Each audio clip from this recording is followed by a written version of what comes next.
Hey, it's Russ from Pro Tools Expert. We're down at James's studio. This time we've got hold of the UA Apollo with Thunderbolt option, and we want to do the same test we did before using the Avid HD Thunderbolt option. We're going to go and track some stuff. We're going to try and break it. We're going to see how many tracks we can get before it falls over. Let's go in and see how we get on.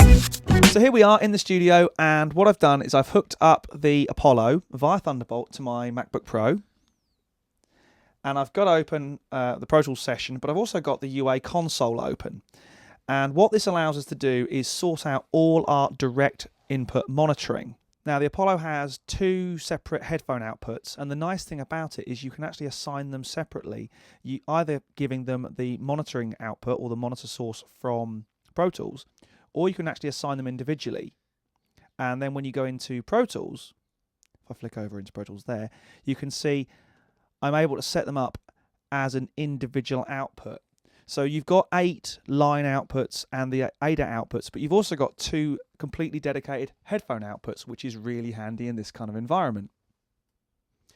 So what I've done, let's go back over into the console again, is I've set up the gains for my 4 preamps that are built into the Apollo, and in this case we're using a kick drum inside, kick drum outside, and my 2 overheads. Then my lines, the 4 line inputs, are coming from the UA 4710D to Infinity preamp, which is over in the rack. And they're set up as snare top, snare bottom, my kind of dynamic compression microphone, it's just room mic, and my ride cymbal mic. And then via the ADAT optical inputs, I'm using the first 4 of the Audient ASP008. So hi-hat, tom 1, tom 2, and tom 3. So that's giving us 12 channels of recording simultaneously. So what we'll do now is we will set up the monitoring section, so the zero latency monitoring section with some plugins. So when I play back on drums, we can get some really nice sound. So you actually record and track with the plugins. So here we are. We have got everything set up. We've just done a sound check with these drums. Now, one of the things I've done is I put a couple of 1176 compressors across the snare just to level them a bit. And now there's a cool thing you can do. You can have an insert effects on the console application where you can either monitor them and we can just use it for monitoring, or we can record that to the tracks, which is really cool. We've got monitor settings as well from the console application into James's ears in there. So he's hearing something completely different in the mix than I'm hearing in here. So we are ready to record. So I'm just going to press record into Pro Tools, and away we go. Ready when you are, James.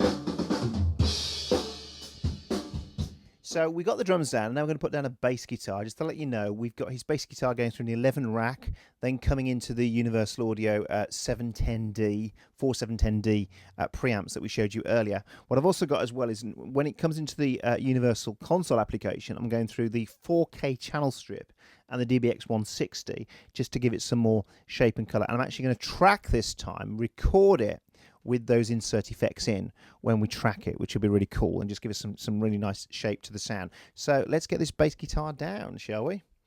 Okay, so we've got the bass down now. One thing I want to point out, actually, before we go any further with this test that we're doing, this kind of shootout, is that if you're going to set up and playback engine, it's running at 32 samples, but we don't need to run it at 32 samples because the load for the latency-free monitoring is actually being handled inside the box itself.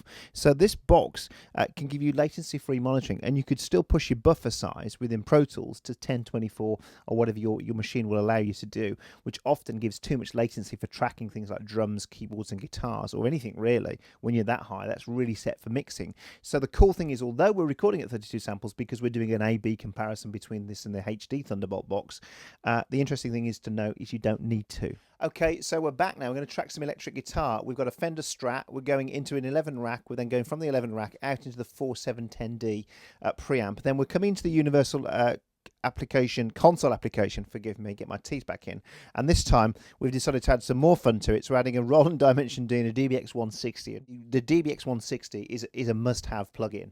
If you don't spend any more money than that, then on any other plugin from Universal Audio, then get a DBX 160 because they are just my go-to now. I use them for everything. So we've got an electric guitar. Let's just hear that, James, for a moment. So that's what the Dimension D. You probably can't hear it, so down a mic. You'll hear it on the track. And the DBX is just really sort of slamming that a bit. So So here we go. So let's track this, James, and let's go into record and try this out. I'm going to give you a click track so you can play in time.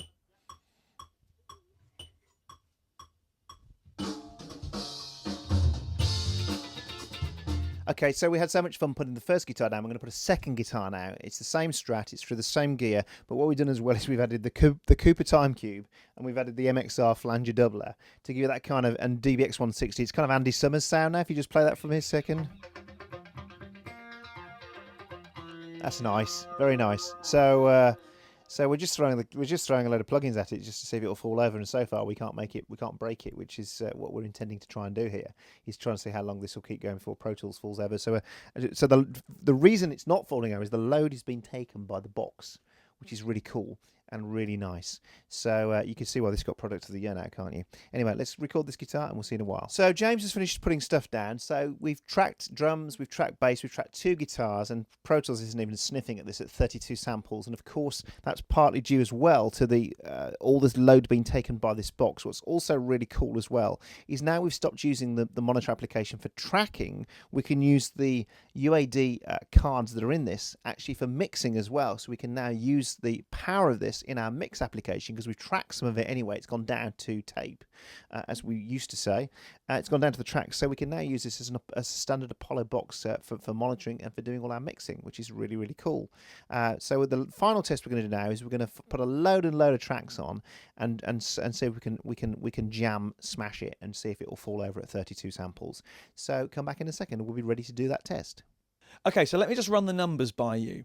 We've got our 16 tracks that we recorded, drums, guitars and bass, and we've duplicated those 3 times to give us 64 tracks. And we've put all of those remaining tracks into record to see if we can break it. Let's turn the monitors down a little bit because this could sound horrific.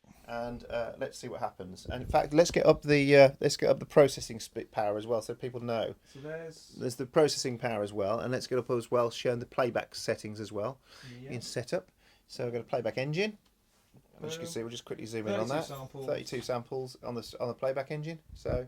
And like Mike's suggestion, we've got our CPU is at 99%, but we're only using 7 of the 8 processors. Here we go. Let's see what happens. Let's look at that processor power we're at it as well. Go. Oh, we are recording. Yep.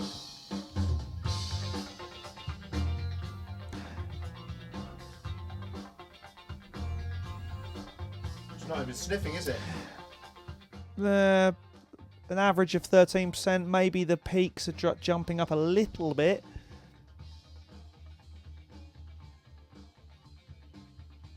I think, while we're doing this, we may as well duplicate it again and go to 128 tracks and see if we can manage to break it. Let's do it. We did on Pro Tools with the HD native system. We got to 64. Should we stop here? I reckon everybody would want us to keep pushing it to see what happens. Let's break it. Let's try and break it anyway. So let's zoom out again. Do a quick duplication of all of those tracks. Just recorded, hasn't it? So what's the Mac we're on, James? Or we're just having this conversation for a minute? This is in fact, let me just get the specs up on it. It's one of the new MacBook Pros, so it's the Retina display 15-inch, and I spec'd it as far as it would go. So 16 gig of RAM, 500 gig internal drive. It's worth noting at this point that we're not running our audio off the internal drive. It's a 500 gig internal SSD drive, but on the Apollo, you have this really neat feature. You can use the redundant, if you like, FireWire outputs, I/O, as connections for hard drives. So that's exactly what I've done. I'm using the Thunderbolt to FireWire converter in the Apollo, and I've attached a LaCie hard drive to the FireWire 800 port on the back of the Apollo. So we've duplicated our duplication. So we now have 128 tracks in Pro Tools. Now, agreed, the Apollo doesn't have 128 inputs, but it's worth seeing, if we can break it as it's hooked up to our Pro Tools system. So we're now running 128 tracks of Pro Tools. So we're the first 16 we've already got recorded. So we're doing this as if we've got 16 tracks down, and then we're recording the rest of them live again now. 32 samples on a MacBook Air. So this is also testimony, I think, to Pro Tools as well. Pro Tools 10. You could not have done this before 10. No way of God's earth. Definitely not. I mean, Pro Tools would have given up the ghost a long time ago. So yeah. Should we try it?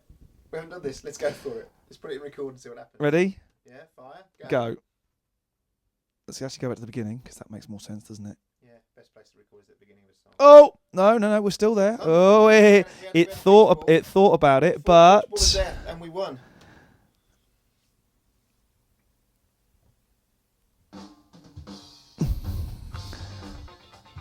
How's the CPU doing there? Okay, it's averaging at about 20%, and it's peaking probably set towards 70, but still.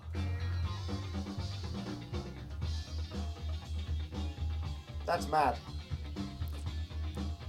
So we're recording 128 tracks with the Apollo in James's studio.